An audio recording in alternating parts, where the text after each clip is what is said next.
This is reposted. It's cold outside. Uh, which is appropriate, Andrew. It's appropriate. I've kind of gone down the rabbit hole of, you might know it as Hamilton, one of the most successful Broadway plays ever.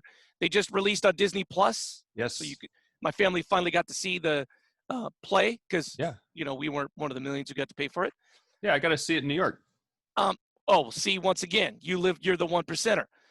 I will say this. My favorite person in the Hamilton play is King George. Yes. In the original cast, it was played by an actor named Jonathan Groff. Yeah. I've recently gone down the Jonathan Groff rabbit hole because I loved him so much. Uh-huh. And I found this quote from him. Just follow your joy. Always. I think if you do that, life will take you on the course that it's meant to take you to. First of all, Jonathan Groff, by the way, was King George in Hamilton. He also was like the donkey or something in the Frozen. Kristoff. And by the way, he's now the main actor on the Mind series. I think that Mindhunter. Goodness gracious. So he's got lots of joy because he's doing really well in his life. So go for it. He was in Little Shop of Horrors on, I think he was off Broadway. And I'm going to push back. In general, I agree with this quote, but I'm going to push back a little bit because you haven't pushed back in a while. When I was a little kid, I saw the movie Little Shop of Horrors, and Steve Martin is the dentist. And I thought Steve Martin was the coolest. And from the age of 6 or 7, I was like, I'm going to be a dentist. And that's my joy. And I followed it. I got it. I went to college. I got a degree in biochemistry, and I started working as a dental assistant. And I said, this is not my joy. And I walked away. And so what I think the lesson to learn from there is I enjoyed Steve Martin as an actor, and I should have pursued acting sooner. I was more of a Rick Moranis guy. Oh. Thank you very much. I Shrunk the Kids. Yes. And when I was a little kid, I wanted to be a hotel restaurant manager. Okay. I was going to go down that rabbit hole until I realized they got to work nights and weekends, and I didn't want to do that anymore. So you decided you wanted to wake up at 4:30 every morning. That's your joy. That's true. Thank you very much. Uh-huh. Back to the you pushing back on me on this course. I think it's easier for people like Jonathan Groff, who has more talent in his pinky than a room full of people in a library, to follow his joy, right? He's easy to do. But I will say this, but let's just say you're a factory worker who's grinding it out, putting the bumpers on a Tesla 9 to 5 every single day. What is your joy? Is your joy coaching soccer? Is your joy raising your kids? Because if that's your joy, you go to work, you put in the time, and you come home and find your joy. Joy for Jonathan, by the way, meets him on stage because he gets paid lots of money to do it. But joy isn't found in work for everybody. Yeah.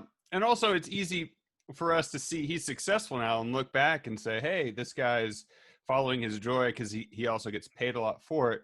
But he was a last-second replacement on Hamilton to play King George. Someone else was going to do it, and they bailed at the last second, took a bigger role. Jonathan, no one knew what Hamilton was going to be, and Broadway people who are unknown don't make that much money. So I guess I'll give him credit for following his joy. But I think you're right.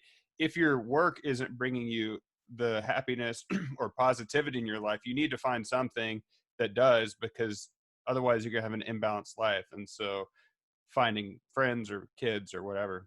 Here is the hard part, Andrew. Can you distill in your life what brings you joy? I think a lot of people don't get to that part. Can you figure out in your life what makes you happy? Because I would say, I'm going to throw out a number, 80% of people walking on the earth don't know what brings them joy. Because if they did, then they would do that. Yeah, I think a lot of times people try to find joy in what they're imitating what other people that look happy are doing.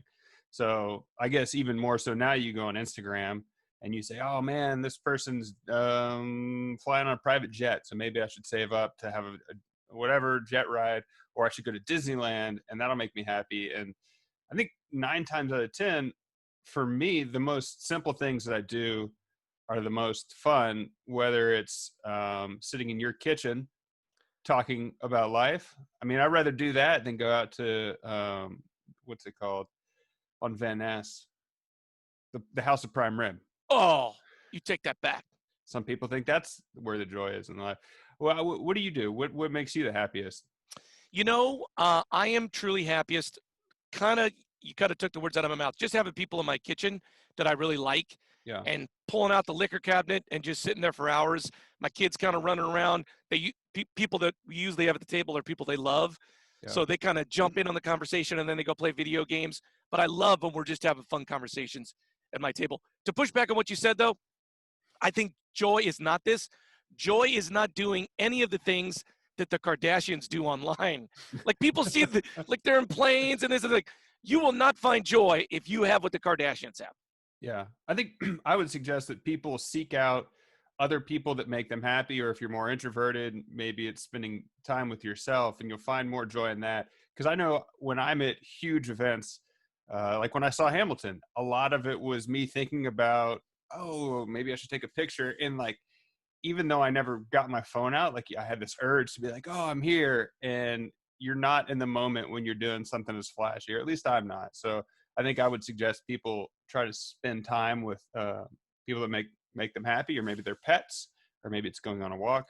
Are you having so much joy at what you're currently doing that you forget to take out your phone and take a picture of it? You're so in the moment, having so much fun that you don't take a picture of it. I think that's a good litmus test. If you haven't touched your phone in a while, think about what you were just doing, and maybe you're having a good time. I will just add this. I find lots of joy in spitting rhymes as well. I love to spit rhymes. That's where I find joy. Are you gonna spit some fire right now? That's a different show. I did. Yeah, that's next week. Okay. If you have a post you'd like us to further explore, please reach out. You can find us at Reposted Podcast on Facebook, Twitter, or Instagram. I'm Andrew Keller for Joy, saying thanks for stopping by.